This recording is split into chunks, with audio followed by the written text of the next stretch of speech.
Does anybody out there know that for the first time in American history, the U.S. Army was used in a war operation against the American people? Right near here, up in Humboldt County, about 200 miles north of San Francisco, right near a town called Shelter Cove. Get this, 300 to 400 American GIs dressed and fully armed with the automatic rifles, armed for battle, fanned out on maneuvers through the woods, backed up by a dozen Black Hawk attack helicopters.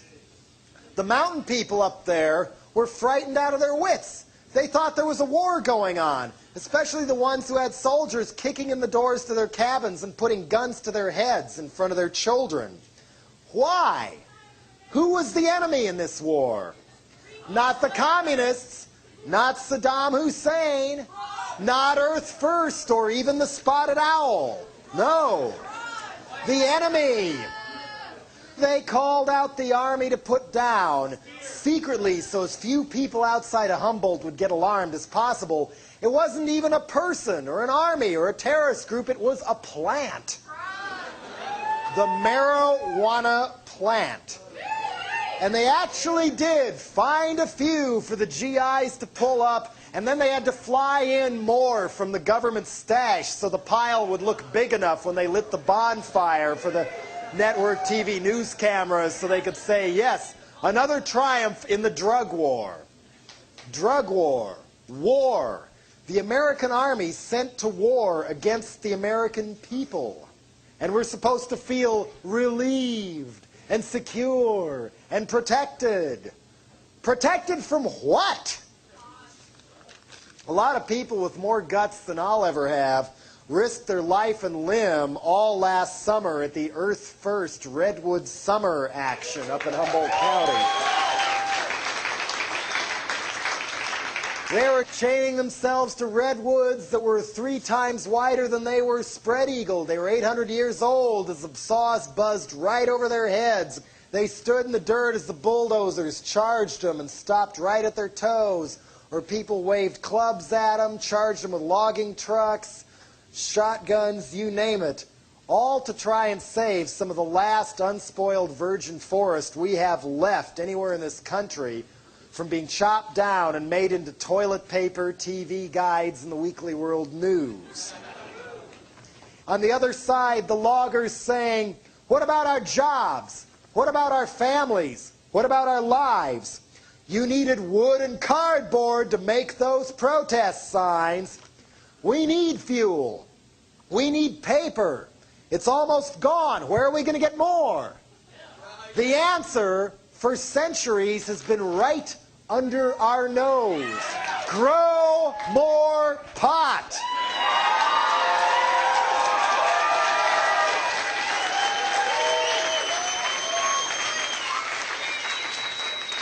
If we're serious about saving the earth, saving the ozone, and our freedom to go about saving the earth and the ozone, we should start by paying all those dirt-poor coca farmers in South America and out-of-work loggers in Fortuna and Eureka and Midwest family farmers and Rust Belt families too to all get together and grow more pot.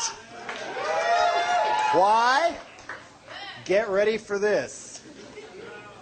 There's a book out. It's called The Emperor Wears No Clothes. The author's name is Jack Harrar. It's published by Queen of Clubs. I think there's ads for it in High Times or Normal, National Organization for Reform of Marijuana Laws. They could direct you to one, I'm sure.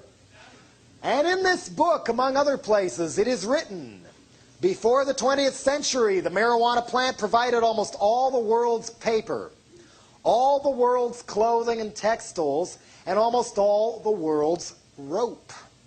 According to none other than the U.S. Department of Agriculture, you can make 4 times as much paper from an acre of marijuana hemp plants as you can from an acre of trees. And instead of chopping down all the redwoods in Humboldt County and turning Northern California and Oregon and Washington into Appalachia or the Sahara Desert, if you do it with hemp plants, you can just grow another crop a few months later and make more paper.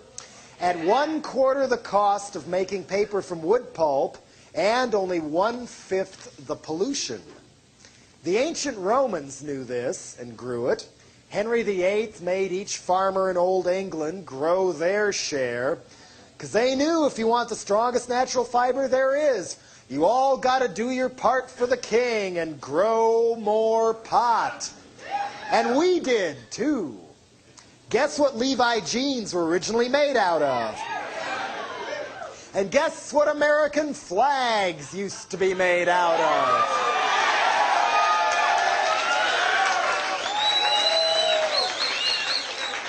And guess what the early drafts of the Declaration of Independence and the Constitution were written on? And if that's too unchristian for you, guess what they made Gutenberg and King James Bibles out of? Guess what you can use to power a car? Can get at least 4 times as much cellulose to make gasohol or methanol from hemp stems as you can from a corn stalk, which along with solar energy would be a great way to avoid dying for oil in Saudi Arabia. In the 20s and 30s, most American cars and farm machinery had the option of running on gas or on methanol. Most racing cars still do run on methanol.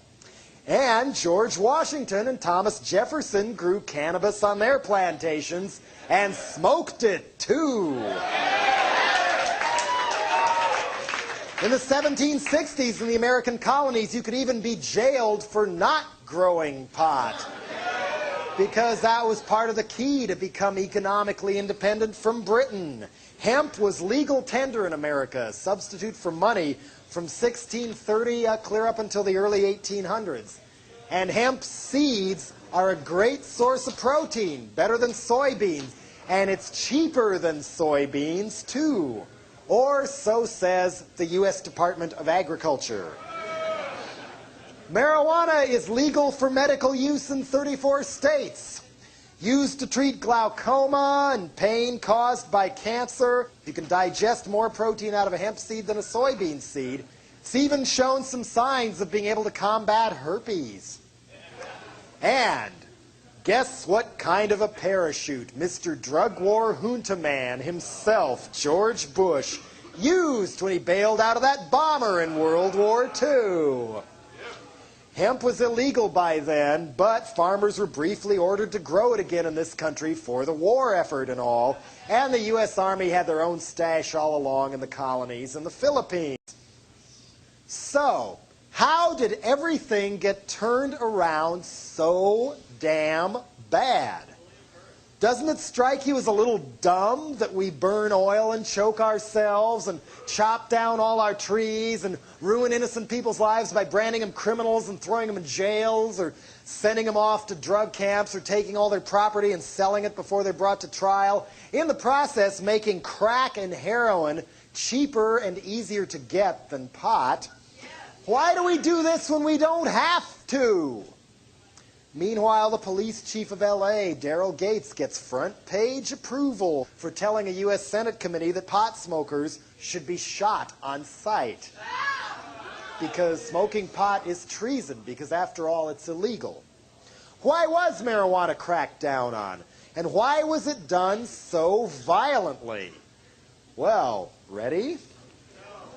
In 1936, Popular Mechanics magazine hailed the invention of a new machine to process hemp, predicting that marijuana hemp would once again become the world's largest cash crop. This did not sit at all well with people like Hearst Paper Manufacturing, or Kimberly-Clark, or other cutthroat multinationals who happened to have large timber holdings. Didn't sit too well with tobacco barons, for obvious reasons. And it sure as hell didn't sit too well with our old buddies DuPont. Hemp processing uses only 1/5 the chemicals needed to process wood pulp, and DuPont had just patented a new wood pulp sulfide process. And DuPont's patented plastic fibers had just passed up hemp as the number 2 fiber next to cotton, and they wanted to keep it that way. And the last thing the big drug companies wanted was to lose their share of the ever-lucrative disease industry market to more affordable medicine made from marijuana or other natural ingredients because, check this out, you can't own and make money off a patent for medicine in this country unless the medicine has chemicals in it. If it's all natural ingredients, you can't patent it. Maybe that's why we don't have access to a cure for cancer or AIDS, or why the health food store I go to keeps getting harassed by federal authorities for selling herbal medicines. Meanwhile, guess who owns Congress? So, marijuana was outlawed in 1937. And they fanned the racism fires, playing the racism card just like they do when they want to crack down on rock and roll or rap or hip-hop or something like that. They said that smoking marijuana might cause you to fall under the influence of listening to jazz. And I believe it was even said on the floor of Congress that marijuana had to be banned because smoking it might make a black man look at a white woman twice. And let's not forget that U.S. Treasury Department funded documentary film called Reefer Madness. So marijuana was outlawed as devil weed in 1937. Only 53 years ago, it was legal. Need I say more on why our beloved fearless leaders go out of their way to censor our access to information so damn much? Can you imagine the mass outrage if this kind of stuff ever really got out? And people knew that this so big drug problem they keep reading about and hearing about is being caused by the government themselves. And people knew how easily each one of us individually could turn our ecological and human crisis around without resorting to Nazi bullshit like oil wars and drug wars, just by saying no to George Bush. And people knew that the very companies that provide us with such crucial conveniences as Kleenex, paper towels, and junk mail have systematically and brutally rearranged every single one of our lives so that we are literally wiping our ass with our own future. And it doesn't have to be this way. I mean, I'll tell you, I do feel kind of funny saying all this because I used to be a pothead and I hate smoking the stuff and the whole low-energy stoner deadhead vibe that comes with it. But you don't need to smoke pot to realize that the real drug problem in this country is not the drugs. And we can help solve our drug problems, crime problems, environmental problems, even our racial problems, if we say no to George Bush and get together and grow more pot.